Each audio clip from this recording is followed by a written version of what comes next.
Hey guys, welcome back. It's day 28 of the 90-day challenge. Coming at you with a little bit more security tips for your everyday life. Trying to empower us techies to feel confident in using all the new technology out there.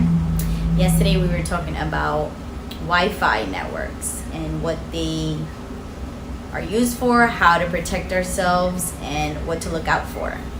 And we started to talk about what to do with your own network. I know often enough we're traveling, we're at work, we're at home, we're airports, we're out to eat, and joining other people's networks seems like so much funner and easier to do. You don't have to set it up, you don't have to worry about a password if they don't have one, and we would like to think that's a good thing, but unfortunately in the day and age that we live in, it's not. And so you want to watch out for a password, a good solid password, which could entail, a capital, at least 8 numbers and letters, at least a number in there, a symbol. A lot of this is just making it harder for hackers to figure out. There's a lot of tools that can help guess what a password might be. And if you don't make it complex enough, then you're making it easier for them to decode your passcode. And that's what we don't want them to do. So, as far as passwords are concerned, try to use one that is complex and that will prevent others from decoding it. So, try to use at least 8 digits, a capital, a symbol, and at least a number in there. And that should at least hold you a little bit safe. I know that a lot of us don't like passwords. We have them written down. How do we keep track of them? And it's a huge deal because we have passwords to everything nowadays. We have so many passwords. We have so many platforms that we use. They tell us not to use the same password for every platform. And that's understandable because if someone hacks your one password, now they have access to all your systems. You don't want to use the same password, and the techie in me wants to give you an alternative solution.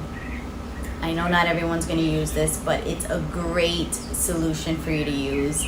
Before, I would say keep it in your email. You keep different logs of your passwords in your email, and as long as you remember that one email password and make that one email password a complex one, then you can get access and look up any of the other passwords. That's a clean, easy, free solution to use. Is just try to have one platform that has a really complex password and then store your other passwords in there. Another version of that without using your email is to explore other tools like LastPass. LastPass is a password manager. It's like a master repository for your passwords. What they do is that they make sure to log all the platforms that you have access to and what the credentials are to log into those. You can also make folders and organize it.